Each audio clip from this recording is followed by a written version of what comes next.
This season I'm helping my producer find a lake house that needs a lot of work, and we're going to turn it into his dream vacation getaway for his family. But he has to let me do all the renovations, and then the family can see when it's done.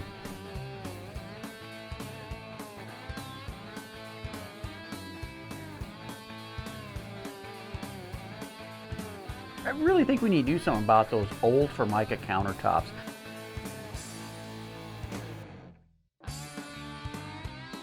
Alrighty, it's finally finished. We got our laundry room and a nice sliding barn door and a washer and dryer. That's what you need at a lake house. Let me tell you this. The answer would be yes, but you probably want to be careful on a lake house. Smile. You woke up in Texas, one of the fastest growing states in the country. Meet Jim Dutton, Tools make the job. It ain't a good day till we tear something up. contractor and syndicated radio show host, Oh my goodness. Oh my gosh. Wow. along with the Texas Home Improvement team. Oh, look how beautiful it is. Here to show you how to get the job done right and protect you from out-of-state bootleg contractors. And that's what you get when you hire a bootleg contractor. This is Texas Home Improvement.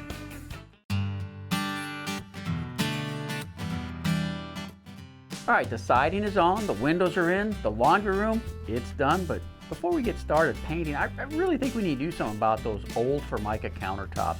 Now, I'm thinking granite because I really think it'll make the kitchen look great. So before I do that, I'm gonna run that by Dana just to make sure.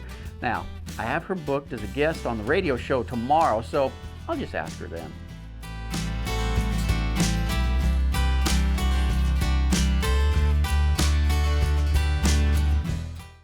Now, with all that being said, I want to talk with Dana from Dana Pollard Group.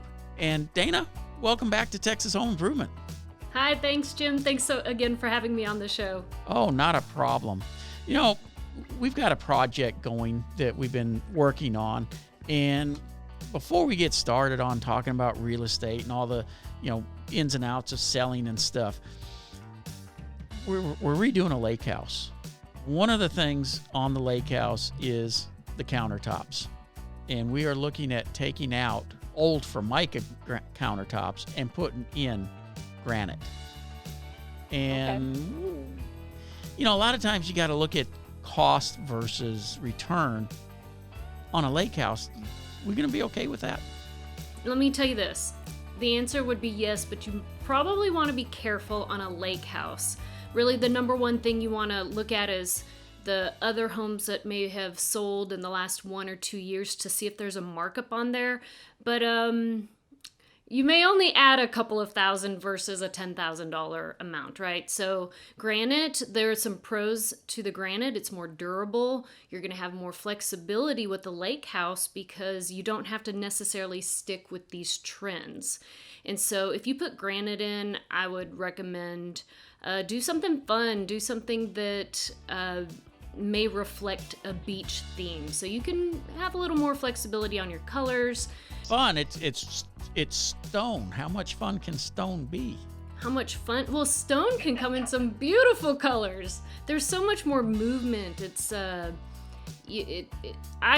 granite is always, it's always going to be a classic go-to. Yeah, get some waves going through it and some of the, not necessarily don't go with a black, go with more of a light color that's got maybe a greenish tinge wave through it or bluish or something. Yeah, I would say that just because you are on a lake and people go to the lake to get away and feel they want to sense a getaway, beach colors or beach theme is always in. It doesn't go out of style. So that's why I'd say maybe have some fun with it. Go with some teal or blues. It'd be a great choice. Okay, that's it. We can work with that.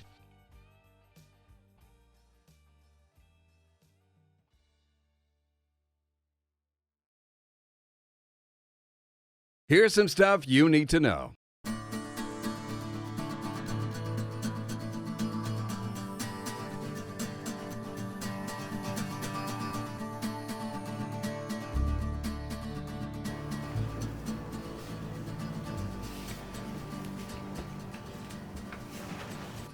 All right, we're gonna have to address a little bit of foundation movement here. This is the old office, which is now gonna be half utility room and half bar room, we'll call it. And the issue is, if you notice, the gap here between the addition and the original house is fairly tight. As you come up, it gets wider and wider. That's because that side of the addition went down. We're underpinning it, we're gonna tighten it up. We're not gonna do a lot of lift because prior to us ever getting here, there was floor leveler put down in order to make the room semi-flat to begin with. So we're very limited on what we can move, but we need to stabilize it so that when we sheetrock and put our floors across this joint, we don't have issues with everything opening up later. And really that's what we're doing. When you're dealing with foundation problems, a lot of times people think there's only one type of repair method that's gonna get the job done. I believe in using all of them, and the main reason I do, different soils require different techniques to support the structure. So on this particular home, we're using a precast concrete pile. You've got steel piles, you've got helicals, drilled piers. All of them have a purpose depending on the soils that you're dealing with.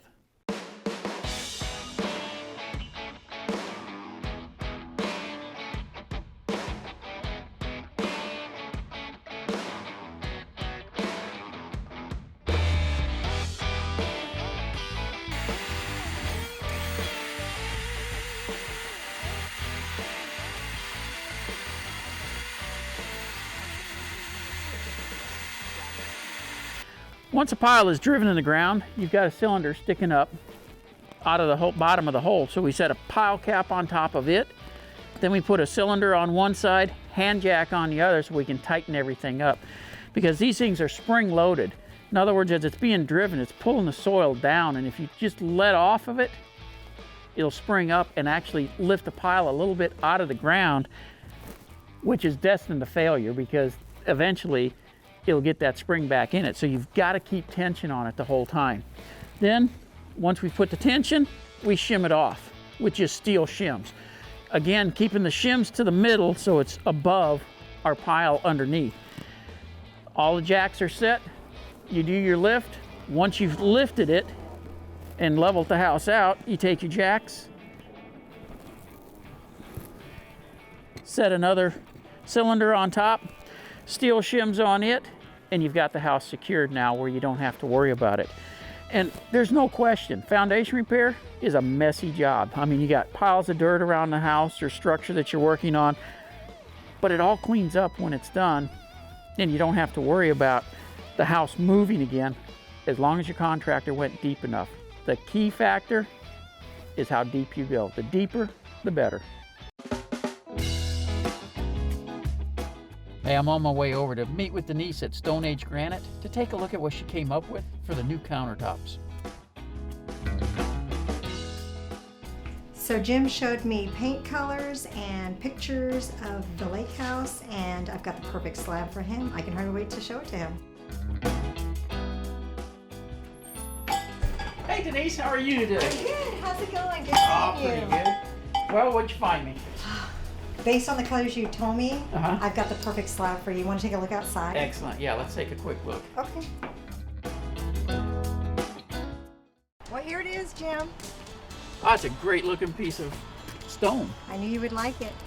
It's perfect for the lake house. Okay. It's got all the great colors for your white cabinets, gray walls. It's fresh, it's crisp, it's fun. Now this is a dolomite, which is kind of like between a marble and a quartzite. Right. But it's just really a fun one. They do come in different patterns. This one I thought was perfect for you because it is out at the lake. Has Well, great yeah, not only is it movement. hitting the whites and the grays with the paint and everything, this brown is really going to pop with those floors that are in there as Absolutely. well. So this is a great piece of stone. Yeah, I thought you would like it. I'm glad. Well, let's go cut it up. Sounds great. Hey, we're over here at Stone Age Granite, and one of the things I truly love about Stone Age Granite is the fact that they hand fabricate all their stone still. A lot of companies have gone to using the laser cutters, and that's great, but there's details that you cannot do with a laser cutter that the hand artisans can still get done, and that's truly what I love about Stone Age Granite. All right, so here we're going ahead and putting in the sink. Now we're cutting it out, and notice the shape of that sink. Granted, you can do this with a laser cutter, but the detail of the edging and everything, I just love when it's done by hand. Now after all cut and ready to go, you gotta buff the edges, smooth them out, and give them that gloss finish. All right, our stone is pretty much fabricated, ready to go. You know, one of the things you're gonna notice, this is a nice heavy stone. Some companies have gone to the thinner 3-centimeter stone, and quite frankly, that stuff can crack over time. All stone though, you gotta be real careful on the transportation of it, because these are thin spots. It can have fissures, and if they're not careful, it can literally crack while being hauled down the highway or into the house. But now we got this stuff ready to go. Let's load it up, hit the road, and get it installed on the job site.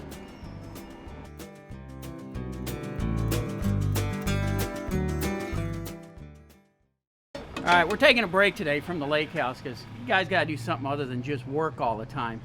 So instead, we're doing a barbecue for the Hot Rods and Home Improvement Show, which all the money goes towards the teachers' funds. So they got stuff for the classroom. But, you know, hey, it's just one day. We'll get it done.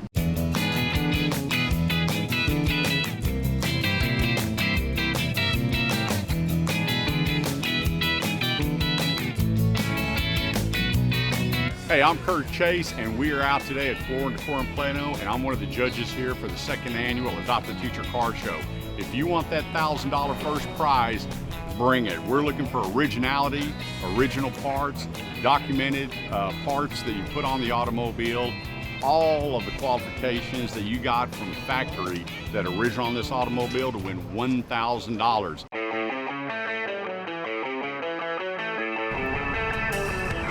All right, we're here with another show I helped produce, The Automotive Edge with Kurt Chase, for our second annual Hot Rods and Home Improvement. It's to raise money for the Adopt a Teacher Foundation. We've got hot rods on one side of the parking lot. On the other side, we have home improvement clients of ours that are on our show.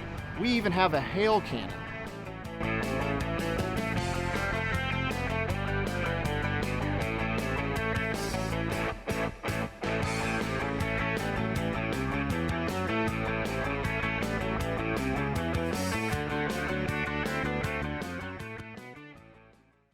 Get everybody's attention real quick. We're going to get started. If you are here with a car, we need you by your car in the next 5 minutes, and you're going to have a minute to present your car to us.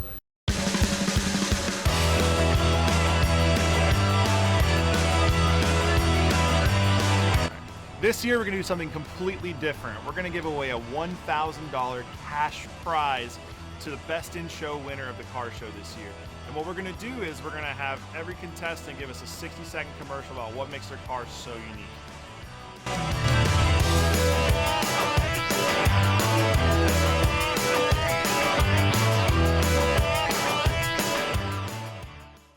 Bought it out of Florida, but I learned that the car was originally a New Jersey car, and the original owner owned funeral homes in New Jersey.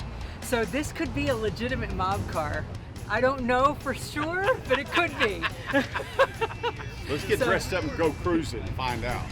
It's original 365 engine.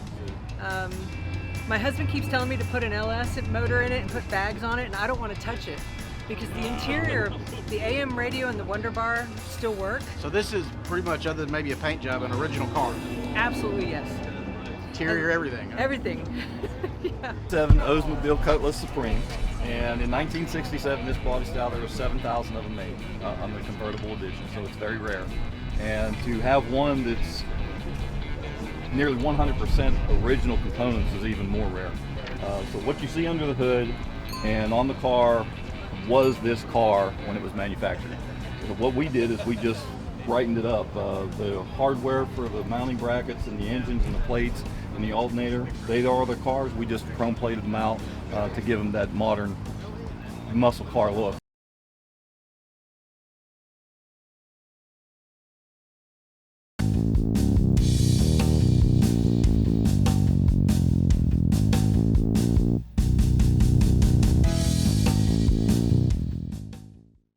Okay, this is a 55 Olds Super 88 convertible.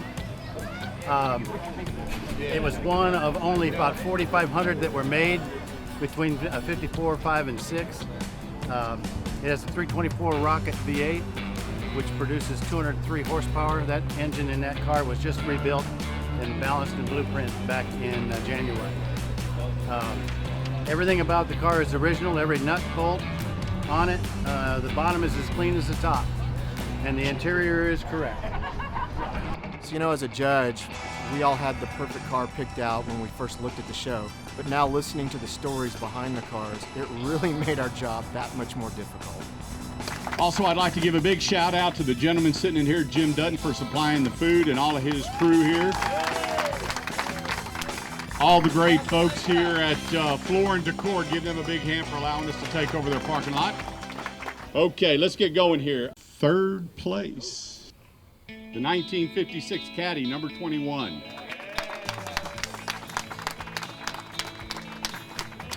Second place, brought me way back because the cigarettes on the seat was one my pop-up and grandfather smoked. The 1955 Olds, number 43.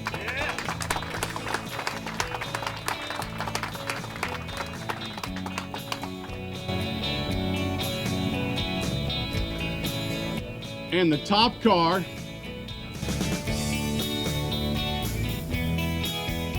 we had so many amazing cars out here at the car show today. Beautiful day for the car show. And it was a hard decision, but there was only one that we could all agree on, which was best in show. the winner of the $1,000 and first prize trophy, the 67 Cutlass number 4.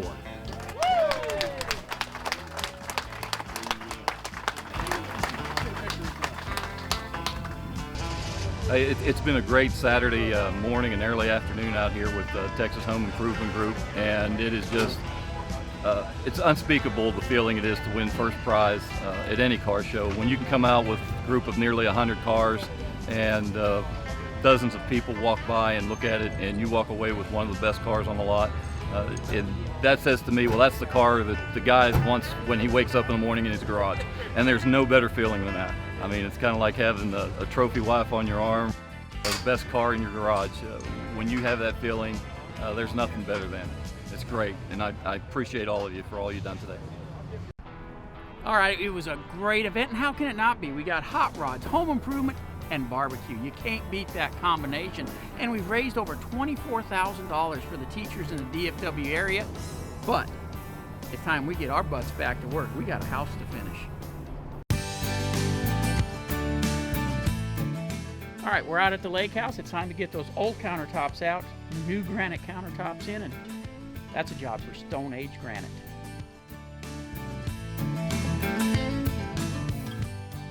It's time to start tearing out this old kitchen. Look, this thing is just worn out. Not that the cabinets can't be reused, but those countertops, it really dates this kitchen. So first thing we gotta do is cover up the floor, because we want to reuse that floor, get these old countertops out of the way. And can you say butcher block? That's what it was. Nowadays, we wouldn't be using Formica like that. We would actually be using real butcher block countertops.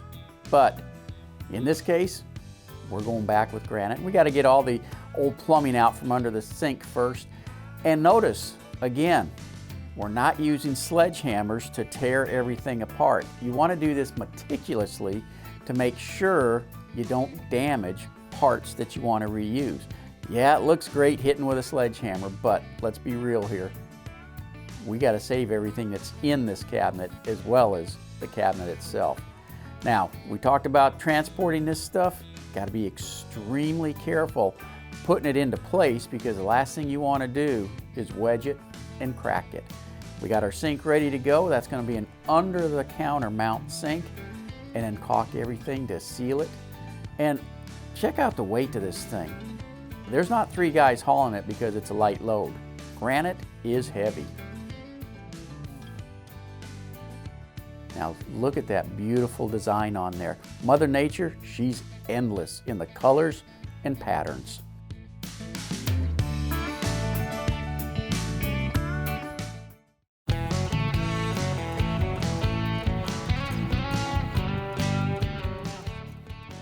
All right, when it comes to granite or any stone surface, you really have one shot at getting it right, because if you overcut something, it's toast. You got to start all over with a new piece of stone. So you can cut it short and maybe make it a little bit smaller if you have to, but the way they manage that is they use these templates that they put together, and then they literally can take this template off, take it outside, and do the final cutting on site in order to fit the granite in exactly the way it needs to be. All right, so we got our template pulled. We're transferring it over to the granite outside, getting everything ready to cut. Now, one of the things you got to make sure of, though, is everything is marked, like electrical outlets that got to go in. Once the cutting starts, when you make a wrong cut, you just destroyed that piece of granite. So we got to make sure everything is detailed out. And once we get all the cutting done, just like when we were back at the shop, we got to buff it, clean it, and get it ready to install. Does that look gorgeous or what? And the backsplash just finishes it up. All right, one of the other things we had to do while we were out here working on the lake house is a new vanity, because the old one was kind of messed up. And when you start dealing with old structures, one of the things you got to keep in mind is you're always going to run into the unknown. Like underneath this vanity, the plumbing wasn't correct, and we changed out some old copper pipes for the flex lines and different things like that. When we got into changing out the light fixture, there was actually no box in order to have all the wires tied together in the back. We installed a box, got everything up to code the way it's supposed to be, but be prepared when you're working on older homes. You're gonna have things that you just plain don't see up front.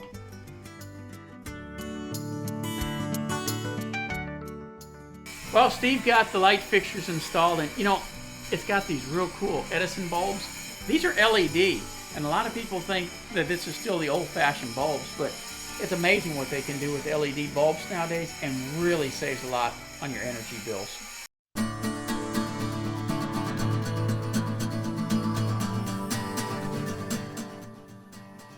Alrighty, it's finally finished. We got our laundry room and a nice sliding barn door and a washer and dryer. That's what you need at a lake house.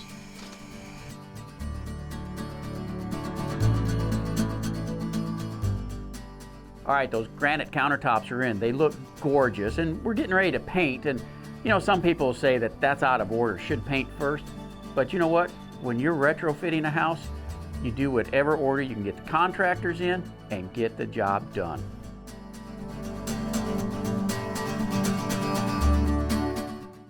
Hey, got a question during the week? Go to our website, thipro.com, and click on the Ask Jim button.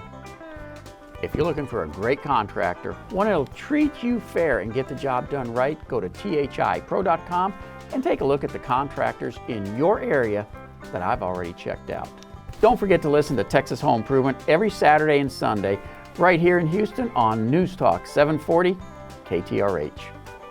Now it's time to move inside. Today, I'm going to add that new laundry room, and we're going to take it.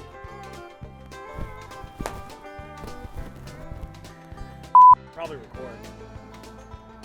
You did have it on for the rest, right? I did. I appreciate you not making me start over.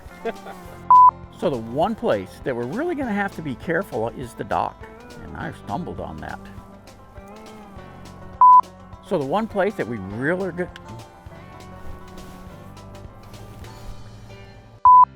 Hey Brian. Yeah. What are you calling a footer? 2x4 that you put across the bottom. Okay. Is that a footer? That's not a footer. What is it? That's a sill plate. What? That's a sill plate. Well, a footer is under the foundation. Take a beat.